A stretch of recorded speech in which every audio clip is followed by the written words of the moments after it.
A very good morning, dear students. This video gives the information about block diagram and its reduction procedures to calculate transfer function of the system. Let me discuss the definition of the block diagram.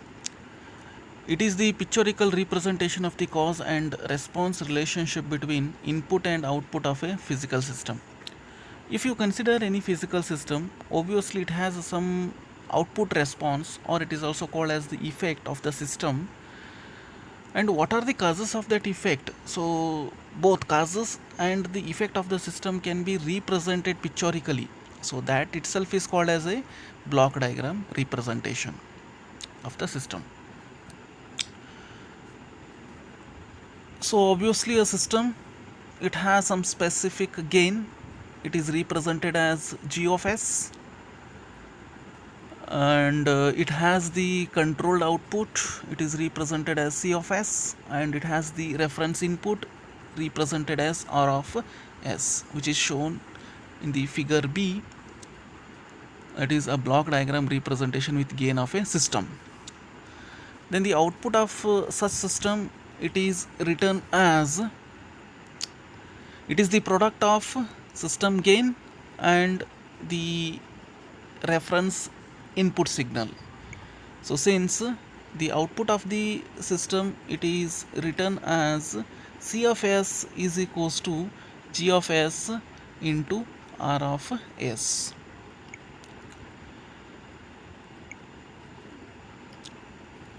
Now let me consider a closed loop control system. Here some components are defined. So those are the summing point, takeoff point, forward path, and feedback path. Summing point, it is nothing but a component of a block diagram model in which two or more signals can be added or subtracted. It is represented like this. It may add or subtract number of inputs. The signals signs can be represented, either it may be positive or it may be the negative.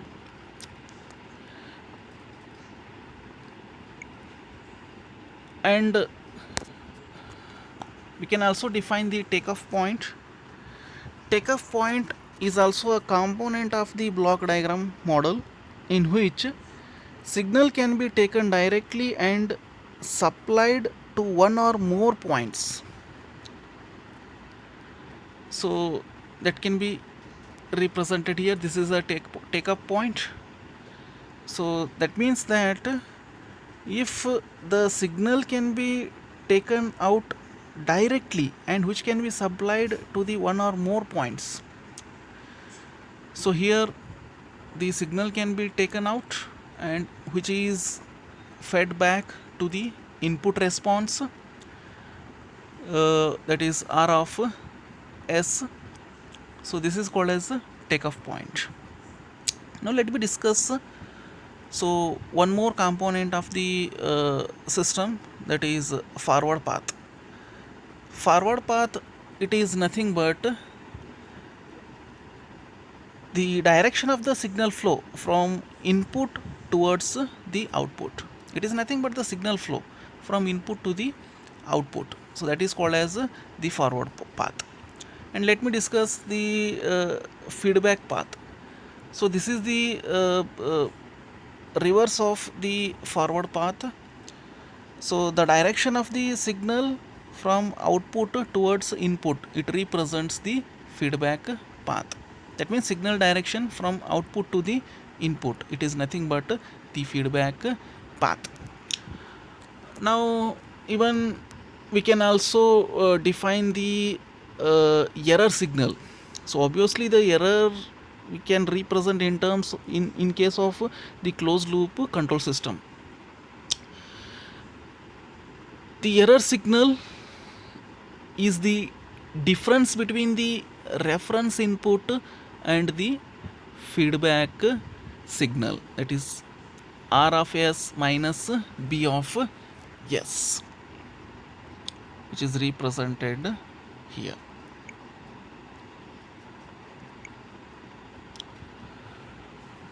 Now let me discuss the canonical form of a feedback control system.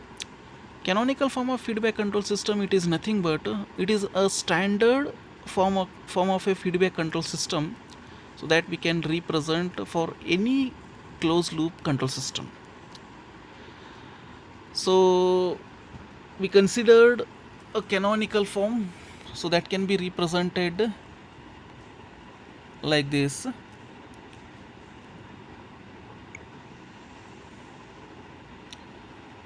Here G be the system gain, or it is also called as the forward gain or forward path, and C be the controlled output, H be the feedback, E be the error signal, R be the input signal, B be the bias, or it is also called as the feedback signal. Now we can define some terms here. G be the direct transfer function, that is also called as forward transfer function. H be the feedback transfer function. The product of G and H, it represent loop transfer function, or it is also called as open loop transfer function. The ratio of controlled output and reference input, it represents closed loop transfer function, or it is also called as control ratio, which is given by C by R is equals to G divided by 1 plus R minus G into H. The ratio of error signal and reference input, which represent actuating signal ratio, or it is also called as error ratio, which is given by E divided by R is equals to 1 divided by 1 plus R minus GH. So the notation, that is plus and minus, it is represented by the summing point. The ratio of the feedback signal and the reference input is called as primary feedback ratio, which is given by B by R is equals to GH divided by 1 plus R minus GH. Now let me discuss the characteristic equation of the closed loop control system.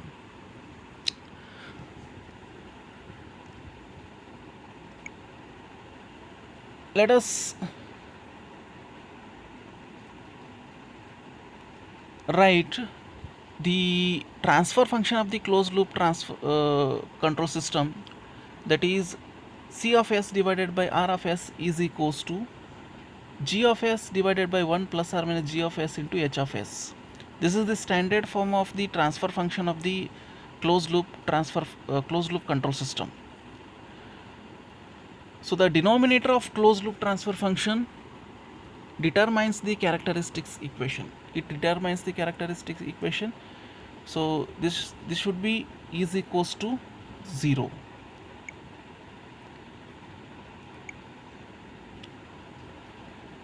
And even we can also define some certain terms. So by considering some closed loop control system,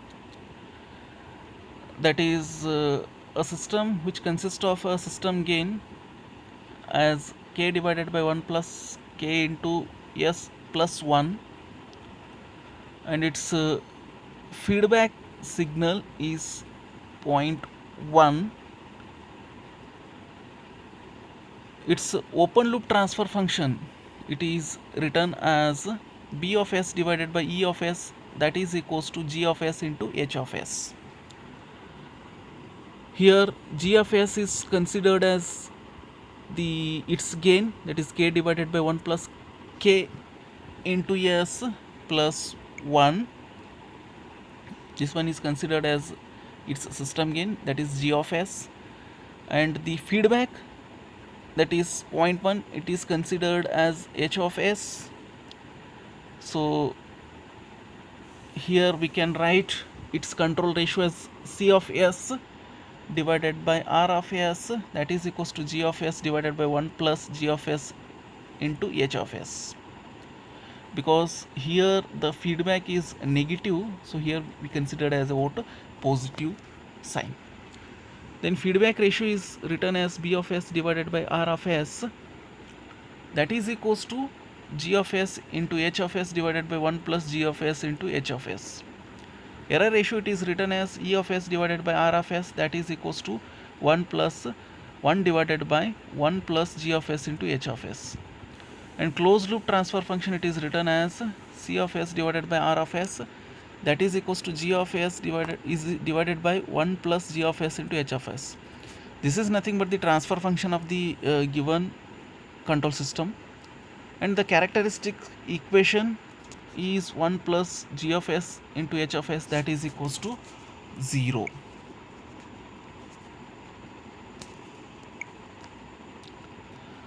Now let me discuss the rules for reduction of block diagram model.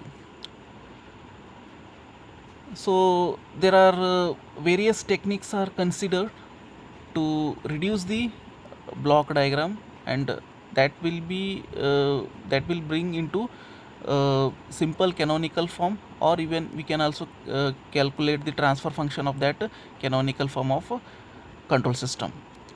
So first rule is if the two gains are in series, that is gain G1 of S and G2 of S are in series, then which can be represented in a single block, and the product of these two gains are considered, that is G of S into G1 of S into G2 of S is considered in a single block. So this rule is called as what? The cascade rule. Second rule, if the two gains are in parallel, so G1 of S and G2 of S, two gains are in parallel, so then we can represent as considering in a single block, then either we can add the gains or we can subtract the gain based on the sign indication of the summing point. So such rule is called as the parallel rule. And third rule is simple canonical form of the control system. So if G of S is the forward path and H of S be the feedback path, so in this case we can consider as a single block. In that block will represent G of S divided by 1 plus or minus G of S into H of S. So this rule is called as the loop rule. So these all rules are very important to reduce the block diagram into canonical form. And rule number 4 is the swapping of two summing points. So this rule is called as associative rule. If two summing points are placed neighbor, so then we can interchange those summing points. So here the summing point x1 of S, summing point x1 of S and x2 of S are placed near to each other, so those summing points are interchanged. So this rule is called as associative law. And next rule is the moving the takeoff point after a block. So here the take-up point is x of s, that is take-up point is here, that is the signal x of s is taken directly taken from the this point. So if this take-up point is moved after a block, this after a block, so then we can represent like this. So here we can take 1 divided by its gain, that is g of s. So this rule is called as move takeoff point after a block. If move takeoff point before a block, the takeoff point is given here, so it can be moved what before a block. In that case, just we'll write like this. So takeoff point, it is moved here. So this rule, it is called as move takeoff point before a block. And rule number 7, so moving the summing point after a block. Here a summing point is given, the summing point is moved after a block. So in that case, so will be represented like this. So this rule is called as moving the summing point after a block.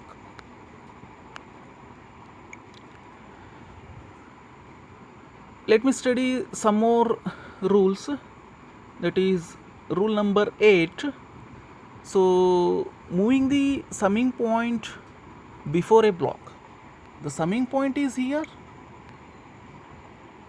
the summing point is here, so this is moved before a block,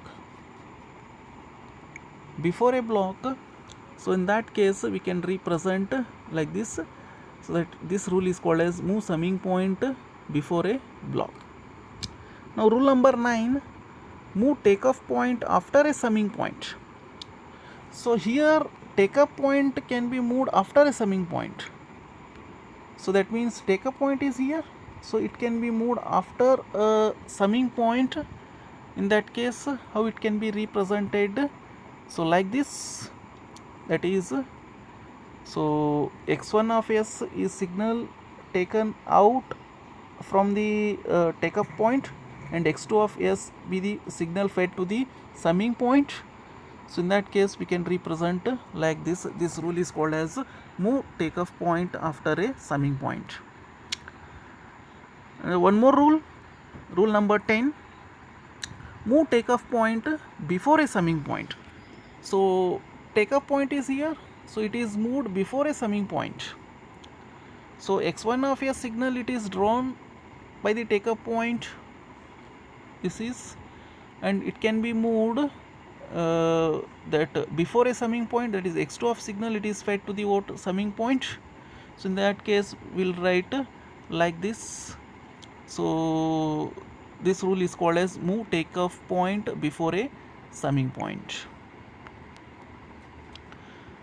So these rules are very important, very essential to reduce the block diagram into simpler manner, and even we can also calculate its transfer function by reducing the block diagram into simpler manner or canonical form.